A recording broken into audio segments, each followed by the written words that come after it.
Queen Elizabeth II shock, how Prince Charles could take throne before Queen abdicates. Queen Elizabeth II is the longest reigning monarch in British history, having been on the throne for more than 67 years. But her son, Prince Charles, could take over her reign before she abdicates, it's been revealed. Elizabeth II became the Queen in 1952, at the young age of 25. She is now 93 years old and still completing royal duties. In September 2015, Queen Elizabeth II became the longest reigning British monarch, overtaking her great-great-grandmother Queen Victoria. The Queen is also the world's oldest currently serving state leader, and will turn 94 on April 21, 2020. The monarch has always been under the opinion she would not abdicate and that her role as queen is a lifelong commitment. But an expert has now claimed Prince Charles might take over the throne before the Queen abdicates or passes away. However, it would be in a way where the Queen stays on as monarch and simply give her firstborn son more power. Royal expert Monique Blocks told the Royal Central podcast, "I think if anything happens, it's more likely she'll make Charles regent instead of completely abdicating. I think it's very unlikely that she will abdicate." Another expert claimed this will happen in about 2 years' time, when the Queen turns 95. Royal author Phil Dampier told Yahoo's The Royal Box, "There is talk that when she reaches 95 in a couple of years she may slow down and possibly the Regency Act will be brought in. She will still be Queen but Prince Charles will, in fact, take over most of the duties. He is starting to do that already, being at the state opening in Parliament and the Commonwealth Conference. He is starting to take over a lot of the duties and doing the investitures." Regent means a person is appointed to administer a state because the monarch is a minor or is absent or incapacitated. That means Charles would function as Prince Regent for Queen Elizabeth II. But he would not be king in its own form before the Queen abdicates or dies. Prince Charles has already started to slowly fill in for his mother. He has represented her on foreign trips including during her Diamond Jubilee year to Australia and New Zealand.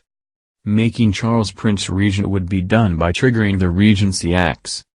In order for the Regency Act to pass, Philip, along with the Lord Chancellor, the Speaker of the House of Commons, the Lord Chief Justice of England, and the Master of the Rolls must agree there is sufficient evidence to support the Queen's request. Camilla, the Duchess of Cornwall, has been snapped catching a spot of sun on board a luxury yacht in Sardinia, much to the dismay of the Queen who is busy with her summer schedule at her favorite home, Balmoral. While the monarch likes to surround herself with family members at her Scottish countryside retreat each year, Camilla decided to grant herself a solo break in the Mediterranean before making the journey to the castle. Clad in a one-piece emerald green swimsuit, the future Queen consort looked carefree as she basked in the late summer sun and took a dip off the back of the Leander G yacht. The vessel is loved by the British royals who were granted free rental by its previous owner Sir Frederick Gosling after the Windsors gave up the Royal Britannia yacht. New Idea quoted a source as saying the Queen was not too pleased with Camilla's decision to choose a sun holiday with pals over spending time with the family. They said, "The whole thing has really set the Queen off. She couldn't be more angry." And it seems the 4-day break to the Italian island is becoming an annual fixture, with Camilla having also opted for the popular destination last summer, again without Charles. Italian magazine She published 50 images of the 72-year-old grandmother in a swimsuit, angering a British royal commentator.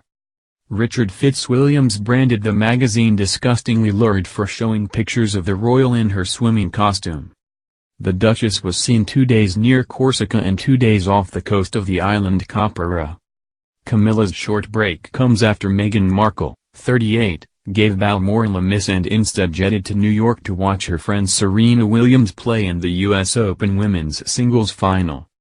The Duchess of Sussex headed to the Big Apple on a first-class ticket on a commercial flight after she and Prince Harry were fiercely criticized for their use of private jets earlier in the summer. The new parents were branded hypocrites after they boarded 4 private flights to Europe in 11 days. The pair regularly promote eco-friendly brands and speak out to raise awareness of global warming. Each year the Queen receives the Prime Minister for a weekend at Balmoral.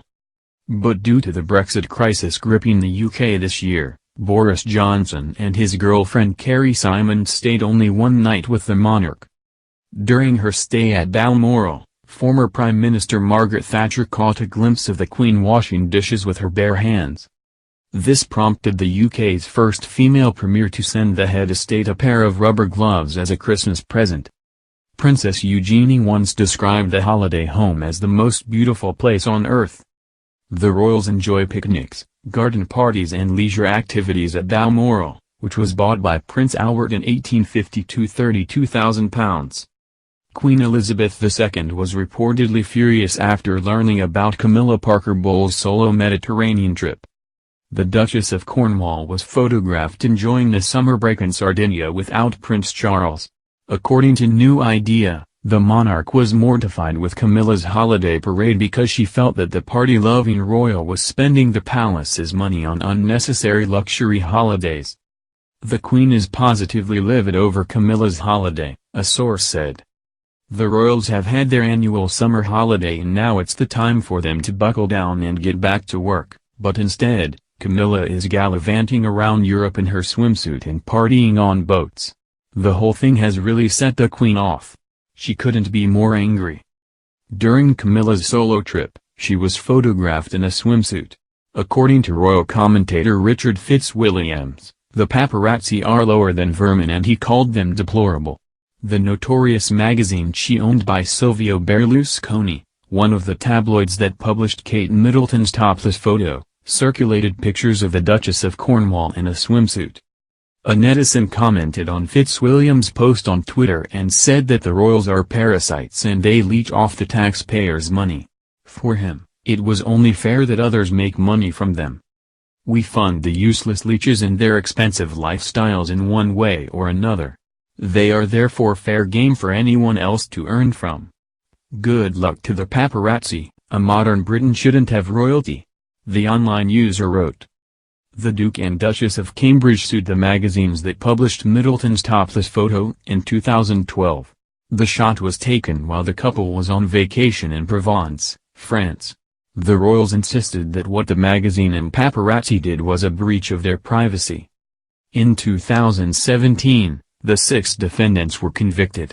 The royal couple was awarded $120,000 in punitive damages.